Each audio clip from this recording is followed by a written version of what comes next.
Hey guys, कैसे हो आप सबका साइंस मैंने यूट्यूब चैनल में स्वागत है। आज हम डिफरेंट अर्थ के डिफरेंट लैटिट्यूड्स के बारे में जानेंगे। आप में से बहुत से लोगों ने सुना होगा horse latitude, tropical, polar, trades wind. ये डिफरेंट्स अर्थ के लैटिट्यूड और उन पर चलने वाली विंड्स के बारे में वर्ड्स हैं। तो आज हम इसी के बारे में जानेंगे। आप में से बहुत से लोगों ने हॉर्स लैटिट्यूड सुना होगा, लेकिन हम इसे हॉर्स लैटिट्यूड ही क्यों कहते हैं।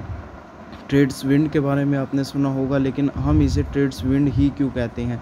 ट्रेड्स का इसमें क्या मतलब है, तो यही आज हम साइंस मैनिया यूट्यूब चैनल में आज इसके बारे में जानेंगे। तो सबसे पहले विंड्स के बारे में बात करते हैं।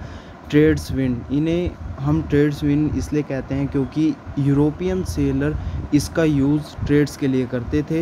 इन ट्रेड विंड के थ्रू वह अपने जहाज़ों को एक स्थान से दूसरे स्थान या कहीं अपने गंतव्य स्थान तक इन विंड्स के सहारे बिना किसी फ्यूल की खपत के पहुंचते थे, इसलिए इनको हम ट्रेड विंड्स के नाम से जानते हैं।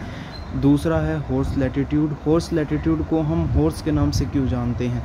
हॉर्स लैटिट्यूड, सबसे पहले हम इसकी पोजीशन के बारे में बात करते हैं। यह सब ट्रॉपिकल पोजीशन है। यहाँ पर यह हाई प्रेशर बेल्ट है। हाई प्रेशर होने के कारण यहाँ पर जो एंटी ट्रेड्स विंड होती हैं उनका सब्सिडेंस या कहें एंटी ट्रेड विंड यहाँ पर नीचे की तरफ आती है या उनका कन्वर्जेंस होता है। तो इन्हीं कन्वर्जेंस के कारण यहाँ पर काम कंडीशन होती है। तो इन काम कंडीशनों से अपने कार्गो को या फिर कहीं जहाज़ों या सेलर को इसे निकालने में बहुत दिक्कत होती थी।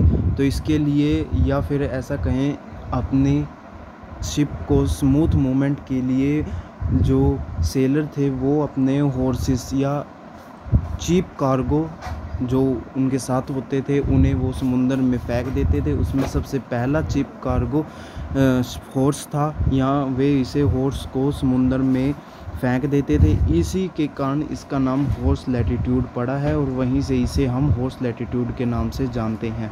अब तीसरा पोलर फ्रंट। इसे हम पोलर फ्रंट के नाम से क्यों जानते हैं। फ्रंट्स, आप में से बहुत से लोग फ्रंट्स के बारे में जानते होंगे, अगर नहीं जानते तो हम आपको बता देते हैं।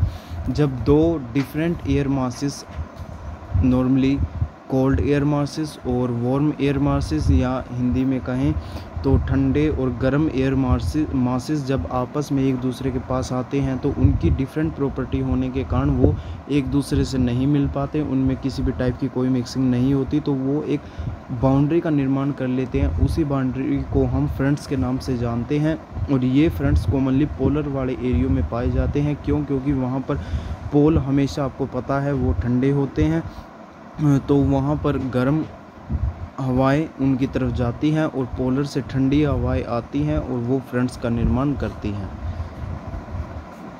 इंटर ट्रॉपिकल कन्वर्जेंस जोन, इसके बारे में भी हम जान लेते हैं। ये वह जोन है जो कि ट्रॉपिक नियर इक्वेटर और ट्रॉपिकल रीजन में लाई करता है। यहाँ पर डिफरेंट ट्रॉपिकल विंड का कन्वर्जेंस होता है। इसी कारण से इसे हम इंटर ट्रॉपिकल कन्वर्जेंस जोन के नाम से जानते हैं। वेस्टर्ली हवाएं वो हवाएं होती हैं जो वेस्ट डायरेक्शन से स्टार्ट होकर किसी भी डायरेक्शन में जा सकती हैं। उन हवाओं को हम वेस्टर्ली के नाम से जानते हैं। और साथ ही साथ पोलर ईस्टर्ली के बारे में भी हम जानते हैं। पोलर ईस्टर्ली वो हवाएं होती हैं जो ईस्ट की डायरेक्शन से स्टार्ट होकर किसी भी डायरेक्शन में जा सकती हैं। धन्यवाद।